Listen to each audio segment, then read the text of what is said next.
சரி, இப்போ நம்ம பார்க்க போகிற வீடியோ எதை பற்றி அப்படின்னு பார்த்தீங்கன்னா, நம்மளை யாராவது பிரேக் பண்ணிடுவாங்க, ஒரு எமோஷ்னலாக பிரேக் பண்ணிடுவாங்கன்னு வச்சுக்கோங்க. இதில் எப்படி என் மூஞ்சி என்ன லட்சணத்தில் தெரியுதுன்னே என்னால் கண்டுபிடிக்க முடியல. சரி, ஓகேன்னு நினைக்கிறேன். அதான் இப்போ நம்மளை எமோஷ்னலாக பிரேக் பண்ணிடுவாங்கள்ல சில பேர். எப்படி சொல்கிறது, இதுக்கு மேலே நம்ம ஒன்றுமே இல்லைடா, நான் வந்து உன்னை விட்டுட்டு போகிறேன், நீ எப்படி இருந்துடுற, அது வந்து நம்மளுக்கு எமோஷ்னலாக ஒரு பிரேக் டவுன் தரும். அந்த மாதிரி பிரேக் ஆகிருக்கும்போது நம்ம மனசுக்குள்ளே நிறைய தாட்ஸ் இருந்துக்கிட்டே இருக்கும்ல. ஸோ அதை என்னால் எழுத முடியுமா அப்படின்னு ட்ரை பண்ணி அட்டம் பண்ணது தான் எழுதுனது தான் இந்த ஒரு 3-4 லைன். இதை நான் படிச்சுட்டு இதுக்கான டீகோட் என்ன அப்படின்றத பார்ப்போம். உடைத்து விட்டால் முடிந்து விட்டது என்று நீயும் நினைத்தாய். உடைத்த ஒவ்வொரு பகுதியிலும் உன் உயிர் உள்ளது என்பதை எப்படி மறந்தாய்? உடைந்து கிடக்கும் என்னை கண்டு நானும் கேட்கும் கேள்வி ஒன்று, என்னுள் நீயும் இருக்கிறாய் என்றால் உடைப்பட்டிருப்பது நீயா நானா? நானா நீயா?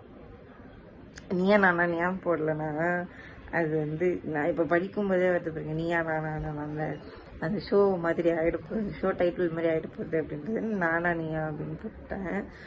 சரி, அதுதான் இப்போது அந்த எமோஷ்னல் பிரேக் டவுனில் இருக்கிறவங்க இந்த மாதிரிலாம் எழுதுனா எப்படி இருக்குன்னு ஒரு சின்ன கற்பனை தான்.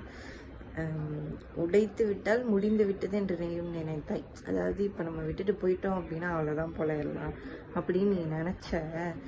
உடைத்த ஒவ்வொரு பகுதியிலும் உன் உயிர் உள்ளது என்பதை எப்படி மறந்தாய்? இப்போ நீ உடைச்சிட்டனாலும் உடஞ்சி போயிருக்கிறதும் நீ உருவாக்கி வச்ச ஒரு விஷயம் தானே, நீயும் நானும் சேர்ந்து உருவாக்கி வச்சிருந்த ஒரு அஃபெக்ஷன் தானே. ஒரு சரி, ஒரு லவ்வோ ஒரு ஃப்ரெண்ட்ஷிப்போ ரிலேஷன்ஷிப்பை பற்றி அது சொல்லலை.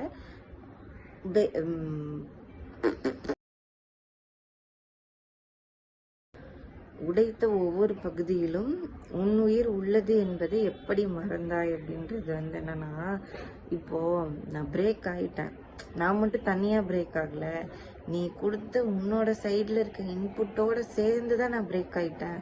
அப்போ உடஞ்சது வந்து நான் மட்டும் நீ எப்படி நினைக்கிற, நீயும் சேர்ந்து தான் எனக்குள்ளே இருக்க. அப்போ நீ போகும்போது உன்னோட மெமரிஸை வந்து பிரேக் பண்ணிட்டு போகிறேன்றது நீ நினைக்கலையா? இது பொண்ணு பையன், லவ், ஃப்ரெண்ட்ஷிப்பு, இல்லை ஒரு ஃபேமிலி, அந்த மாதிரி ஒரு இதுக்காக பர்டிகுலராக அந்த மாதிரி நான் எதுவும் சொல்லலை. இதை நீங்கள் எதுக்கு பொருத்தி பார்த்தாலும் கரெக்டாக தான் இருக்கும்னு நான் நினைக்கிறேன்.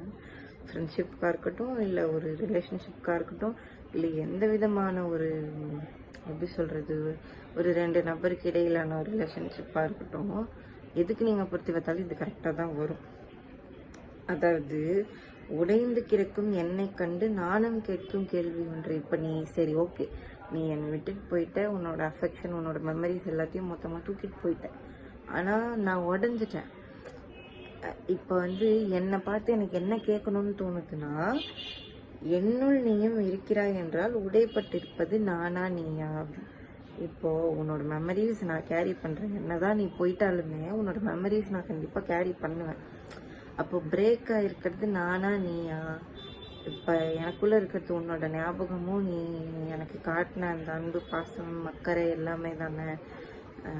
அப்போ உடஞ்சது என்னது, நானா இல்லை நீ காமிச்ச இத்தனை நாள் காமிச்சிட்டு வந்த அந்த கேர் அண்ட் அஃபெக்ஷன் எல்லாமே வா அப்படின்னு சொல்லி ஒரு டிப்ரெஷனில் எழுதுனது தான் இதுவும். சரி, டிப்ரெசிவ் கவிதைகள்னே நான் ஒரு பிளேலிஸ்ட்டு தனியாக அது இருக்குது, நிறையா இருக்குது டிப்ரெசிவ் கவிதைகள் அப்படின்னு சொல்லிட்டு. நான் ஒரு வேளை எல்லாத்தையுமே எழுதி ஆட் பண்ணிட்டேன் அப்படின்னா நான் ஒரு பிளேலிஸ்ட்டு இதை மட்டும் தனியாக போட்டு வைக்கிறேன். அவ்வளோதான். இதை பற்றின ஏதாவது கருத்துக்கள் இருந்தால் மறக்காமல் கமெண்ட்ஸில் சொல்லிட்டு போங்க. அண்ட் நீங்கள் ஏதாவது ஹார்ட் பிரேக்ஸ் ஃபேஸ் பண்ணியிருக்கீங்க, இல்லை உங்களுக்கு ஏதாவது நீங்கள் யாருக்காவது பார்த்துருக்கீங்க இந்த மாதிரி ஹார்ட் பிரேக் பார்த்தவங்கள நீங்கள் பார்த்துருக்கீங்க, அவங்களுக்கு நீங்கள் கொடுத்த ஒரு பீஸ் ஆஃப் அட்வைஸ் ஏதாவது இருந்ததுன்னா அந்த கமெண்ட்ஸில் சொல்லிட்டு போங்க. மேபி வேறு யாருக்காவது கூட யூஸ் ஆகலாம். அவ்வளோதான். இந்த வீடியோ பற்றின ஏதாவது கருத்துக்கள் இருந்தால் கமெண்ட்ஸில் சொல்லிட்டு போங்க. சப்ஸ்கிரைப் பண்ணிவிடுங்க மறக்காமல். அண்ட் உங்களுக்கு ஏதாவது கஸ்டமைஸ்ட் கவிதைகள் தேவைப்படுது அப்படின்னா நீங்கள் கமெண்ட்ஸ்லேயோ இல்லை நம்மளோட இன்ஸ்டாகிராம் பக்கத்துக்கு டிஎம் பண்ணியோ கேளுங்க, நான் உங்களுக்காக எழுதி தரேன். அடுத்த வீடியோவில் பார்க்கலாம்.